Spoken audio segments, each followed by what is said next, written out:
Namaste.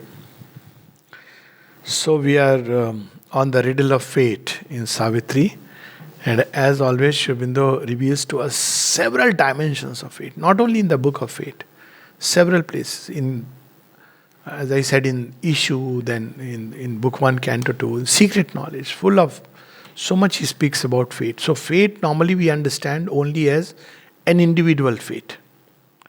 But our individual fate is tied to the creation's fate. This we forget. There are so many aspects which are interconnected. There is nothing like a purely individual fate. So, very often, one of the big challenges of the karmic theory is that everybody speaks as if you are a disconnected individual from the rest of creation. But this is not true. Even otherwise, it's not true. So, people have tried to manage it this way that, okay, transaction with one or two or few people, but that is also not true. It's about the entire nature's operating system, the software, in which we live, breathe, the very nature in whose fields we are moving, we struggle, we make mistakes naturally, because if you are moving in a dark field with a little candle light or a torch light, so what's going to happen? You'll stumble and fall. So how does the divine looks at all this? Is it really just a question of stumble, fall, get up, get punished and reward? So first thing we need to understand about fate is, one, it's not about reward and punishment, but it's about growth through learning. I have seen this, I have to emphasize it so often because I have seen, even after a full-fledged talk, that it's not about this, not about this. The question which will be asked at the end is, sir, you were just talking about the theory of karma, that if you do a bad deed, you will be punished. I just don't know where these questions spring up. It means that they are all there in the head. So, what really is the karma theory? Let's just touch it once before we continue. What is the karma theory and what is the most logical way to approach it? It is said, as we sow, so will you reap. So, where is the presumption? We think what we are sowing is a good or a bad karma. So, bad karma, suddenly, magically, you are going to reap a punishment, and good karma, reward. But good and bad, reward and punishment is the play of dualities of the ego.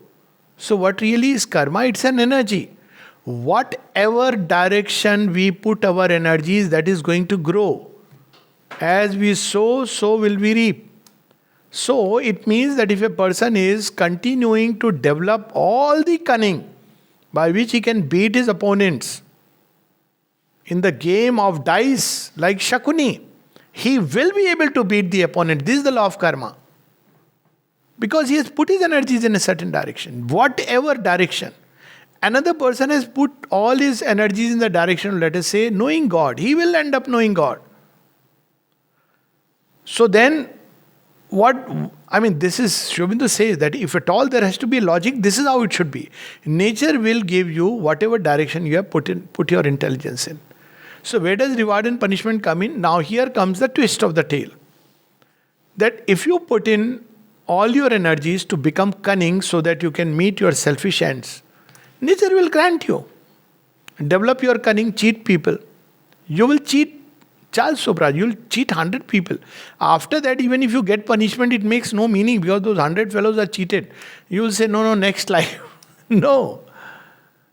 The cheated have to go through another thing, and the one who is cheating will go through another thing. So what happens when you are cheating, you are cunning, and you are successful? There are a number of dons, politicians who die at a good old age, and if you look at how their funeral procession, you will say, he has enjoyed life. But what has happened is, every time we act selfishly, and we cheat, and we are cunning, we put a veil between us and the evolutionary impulsion, the Godhead who is seated within the heart. So we get more and more veiled from the divine. This is the punishment. Because the impulsion of nature is forward. So what happens now in next life? Somebody has hardened himself, put a thick veil. Now impulsion is this way. Meaning thereby one is playing at cross currents with the general evolutionary force. This is what Vedanta says, that evolution is always carrying us forward. But you are trying to play at cross currents. Take an example now. When there was the age when man was primitive, you could kill people and it was okay. But now you can't do that. If you do that now, then you are playing at cross currents. You are regressing yourself many centuries behind. So nobody has to come and punish you. You are punishing yourself by this very act. You are wailing. You are becoming hardened inside. And when you become hardened, you lose the delight of existence. So you want to gain it because they're natural impulsion. So you end up expanding more and more desires, this object, that object, because now you have forgotten that this was the straight path. Children are spontaneously happy. So more and more hardening, more and more frustration till one day, either there is a gross frustration, though you have outwardly amassed everything. In outer eye, there is a success. But inwardly the soul weeps. And that's when a person feels, maybe I should seek something else. So this is the law of karma, where whatever direction you put your energy in, that will increase. You purify love, pure love will increase. You degrade love, the degraded love will increase. So this is how any energy, knowledge, you purify knowledge, you will, find God. You degrade knowledge, enter into nothing but debates and discussions, the debating capacity will increase. That's why Sri Aurobindo at one place says logic is the worst enemy of truth. And he also says that, when you have won against an opponent in a debate, then you must know that you lost a chance. Because you could widen your scope. So when we understand life like that, then we understand that the law of karma is not about reward and punishment, but about growth. Whatever direction we put our energies and effort, that thing will grow in us. And by its growth, we will end up understanding that this is not what we really wanted. Nobody else has to tell us. What about those who were cheated? They also have to learn their lesson. They put all their money to get super rich quickly. They put their trust in someone or something which was imperfect. So they also have to grow. And they have to learn their own lessons. This is how law of karma operates. So this is the background, that even in this darkness, nature is working with a wisdom that is hidden behind, that doesn't seem apparent on the surface. So this is on page 60. Here, meanwhile, at the spirit's opposite pole. Because before he has said, when nothing we can see but drift and bail, a mighty guidance leads us still through all. He works through our errors, our sins, our sorrows, our tears. That is at that pole. At the highest, fate is nothing but the secret will expressing itself through everything. But here, it doesn't give that appearance. So here, meanwhile, at the spirit's opposite pole, in the mystery of the deeps that God has built, nobody else has built it, to hasten our progress.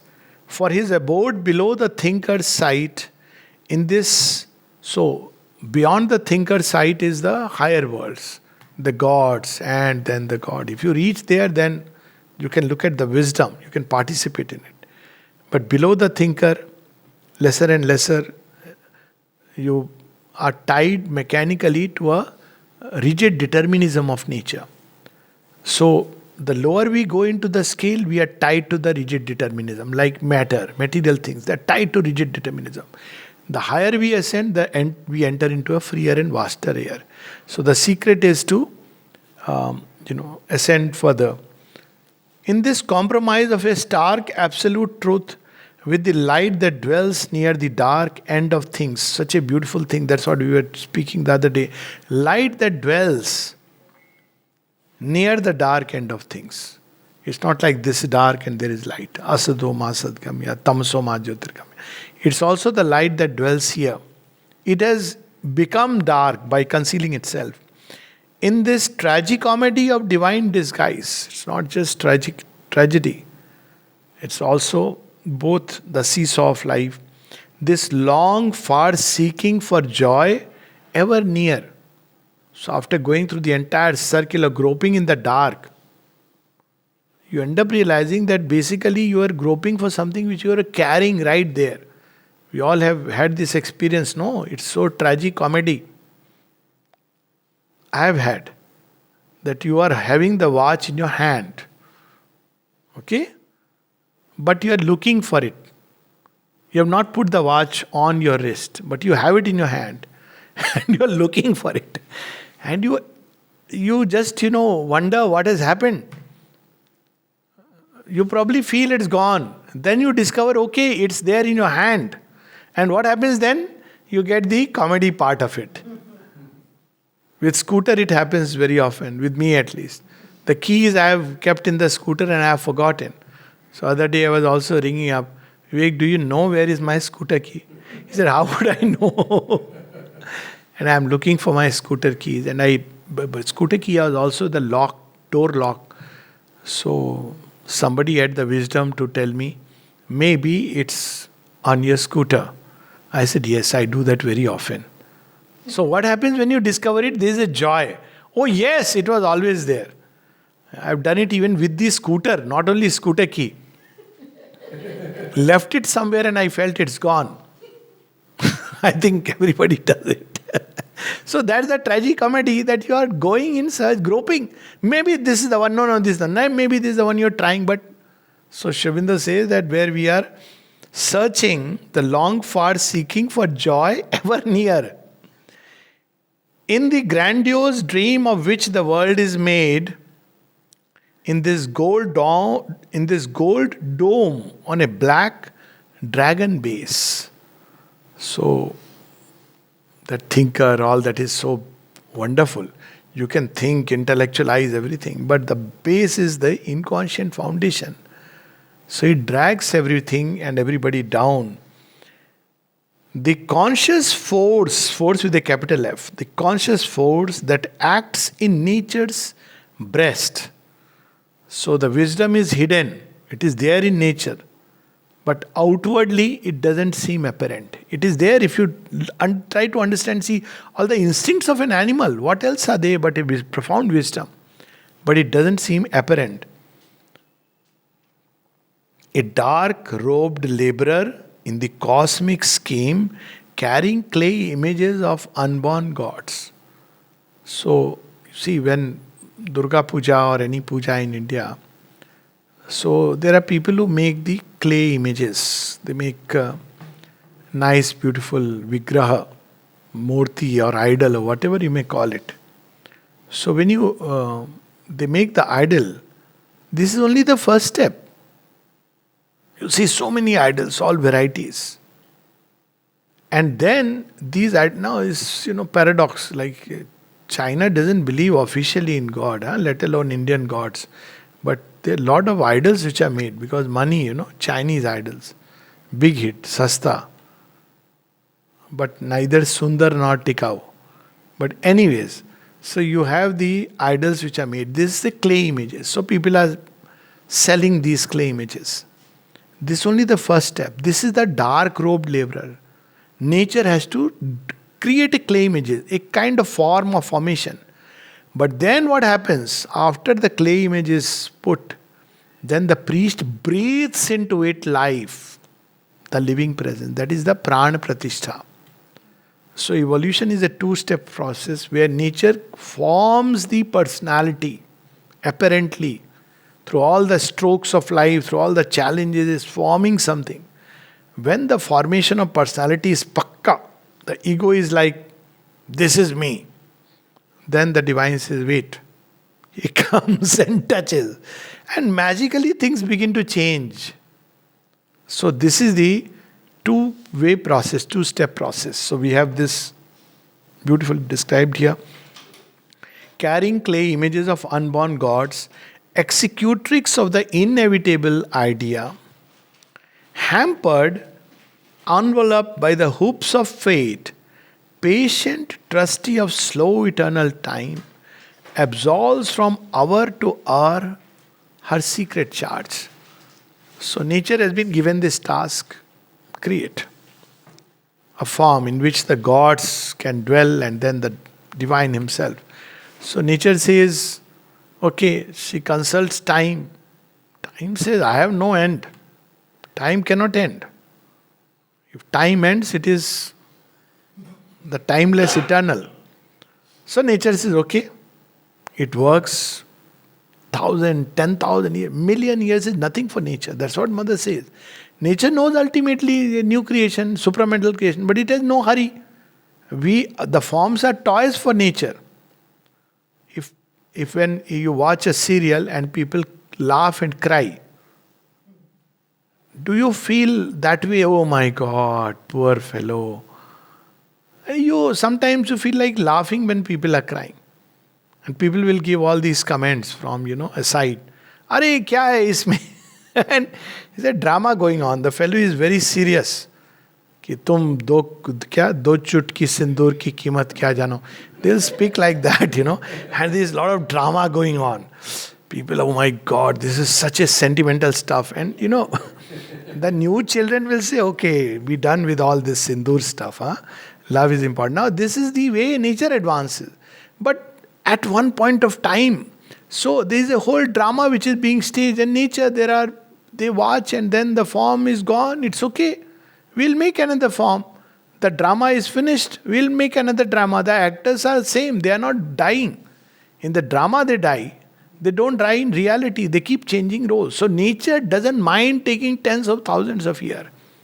And that was the challenge for Mother and Sri Aurobindo. They have to hasten. Because it means 10,000 years of the same drama. At least there are souls which don't want that drama. They want something new. So they came and hastened the process. So initially nature was not accepting. It said, no, I'll take my own time. So the mother had to remind her or reveal to her that if you take in this new substance, your play will become very interesting. Then she has accepted. Basically, nature was happy writing stories which are thodi khushi, thodi gum. Even now you see those films are very, very hit. But mother says, no, how about a story which from beginning to end can be joy? So nature accepts it. But there are forces which don't easily let go. Even when inwardly, but this is what she is doing, that she is trying to write a new story. And nature has accepted, so it's tweaking. The whole world is changing in such ways. So, but normally she takes time. She will do it because this is the divine will in creation. But she'll take million years. 6 times pralay, if you ask nature what happened, she says, no, I have staged the play 6 times, that's all. Billion years nothing. Like not even 1 second of Brahma. Or maybe Brahma's one day is 10,000 years. Something like that. Huh? So say, let Brahma grow a little young. Then we will, I don't know why they portray him always with beard. I have never understood. He should be a young god because he is creating. And you'll never hear Vishnu's one day is equal to. Always it will be like Brahma's one day. With Shiva, there is no one day. When Shiva starts dancing, no days, all gone. But Brahma's one day. He takes 10,000 years to create. But it appears, oh my God, through all this, it has moved. But for him, it's like one day I have created. So the biblical story of 6 days God created, if you look at it from Brahma's perspective, can still carry some meaning. So, it's the day of the gods, the way they do it. But here, at the opposite pole, you have to go through 10,000 years. So it's very painful. All she foresees in vast imperative depths, the dumb intention of the unconscious gulfs, answers to a will that sees upon the heights. So within her there is a will which is hidden, and that hidden will is the same which from the heights has sanctioned the play.